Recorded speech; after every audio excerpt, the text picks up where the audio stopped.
the opposition, and that's this. Are you fucking serious? Fucking serious, guys? Come on. Even a left-wing vegetarian like Alon cannot honestly believe that Bibi is going to retaliate against the EU, right? Like, their entire name comes down to only 2 letters. That's how cool they are. They are the EU, right? Alon himself backpedaled in his own speech and was like, look, fine, like, okay, so maybe it's not that likely, but even if there's 1% chance, 1% chance now? Your most likely scenario is a 1% chance. I don't know what kind of math they teach at Tel Aviv University, Alon. I don't know what kind of math vegetarians use, or Haaretz readers use. Are you fucking serious, right? But let's move on to other bits of verification. Right, so a few other things. First of all, we think that Israel is the one who gains the most from the ties with the EU, right? And we also have to remember that we are the EU. So even if Israel loses a lot from this, we don't care. We think that that's fine. You know why? Because they use their stance as a semi-democratic regime to legitimize oppressive tactics that they use in these territories. We think that that's not okay. We think that somebody needs to stand up to them. And if we're going to lose our trade with them, then we say, I think we can handle it, right? Like, Israel's not our biggest trade partner, and again, we are the EU, right? But we also think that Israel's the one who gains most from the ties with the EU. So what is most likely to happen, and that generally means 50% or more, is that Israel is going to take the slap in the face, right? But not bite the hand that feeds them, okay? We also say,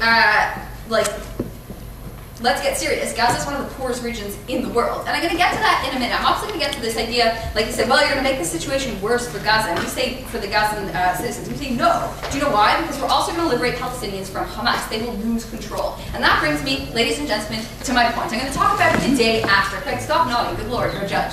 Day after, right? I'm going to talk about 3. I'm going to talk about what's going to happen in Gaza. I'm going to talk about what's going to happen in the region, which means Israel, Palestine, Gaza, whatever you want to call it. And I'm going to talk about around the world. But let's start in Gaza, because Alon claims, well, first of all, they're fine today, and you're going to make the situation worse tomorrow. We say they're not fine today. First of all, they are one of the poorest regions in the world. A lot of people don't have food and shelter. A lot of them are kicked out of their homes because Hamas takes over their homes to shoot at Israel, right? We think that it's not a fine place to live today.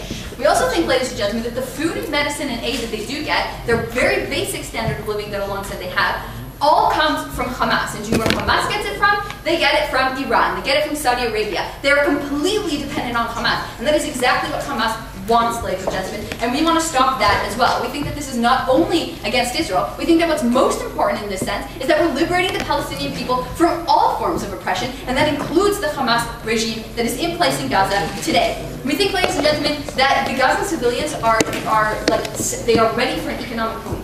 All they are waiting for is for the seizure thingy, whatever it's called, to be breached, and to be able to export goods, to be able to import other goods, to be able to grow their economy, ladies and gentlemen. That is set to happen. They have people who are going to trade with them. We can put it in place, like short-term economic aid, whatever it is. And the minute that happens, the minute that they are not dependent on handouts from Hamas, then they're also not dependent on the propaganda that is being handed out by Hamas, which we think is what causes a lot of the hardship in the region, ladies and gentlemen. Hamas loves keeping these people weak. They love being the savior who hands out the food and the welfare and the medicine, ladies and gentlemen, because the people of Gaza see them as the savior, and they truly believe everything they say, including the fact that Israel is a truly evil regime that needs to be destroyed and put into the sea. I'll take you in a minute, right? If we liberate the Gazans from Israel, we also liberate them from Hamas. If we allow them to grow their economy, we allow their society to become a much more liberal, democratic society. Who is going to handle the supplies of food and medicine if not the Hamas government? What are you talking about? Humanitarian aid comes from can come from anywhere. The EU can give humanitarian aid. The US can give humanitarian aid. There are countries who want to give humanitarian aid to the UN but can't get it through right now. Today, what we're saying is that everything that comes through is completely dependent on Hamas. You prefer that they stay under Hamas control, under Saudi Arabian control, under Iranian control, just so that they get the food from them. We think let's get the food from somewhere else, ladies and gentlemen. I don't know.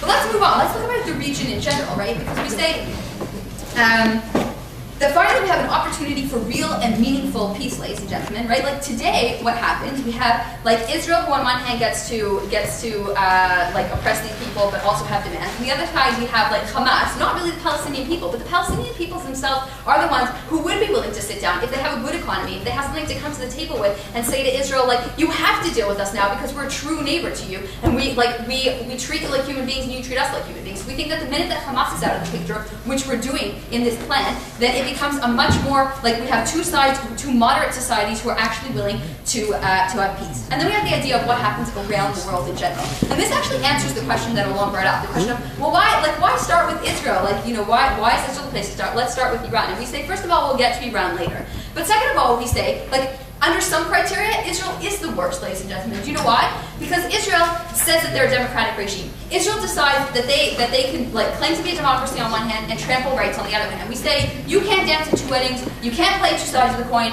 you can't have your cake and eat it too. No, I'm on cake. Shannon, get on that.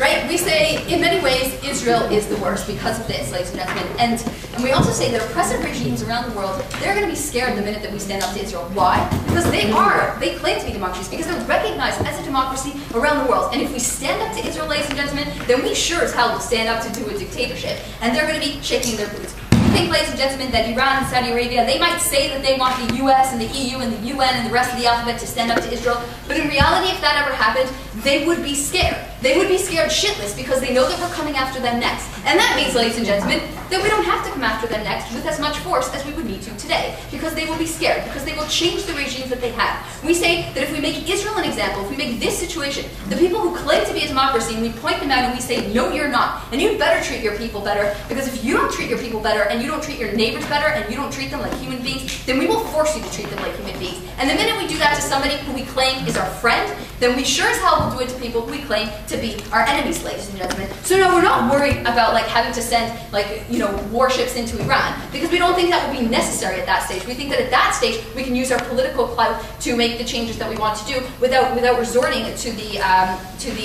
warfare that would be necessary today, ladies and gentlemen. We're going to change the rules of politics. We're going to change the rules and say human rights actually matter. They matter more than politics, they matter more than oil, they matter the most. Thank you.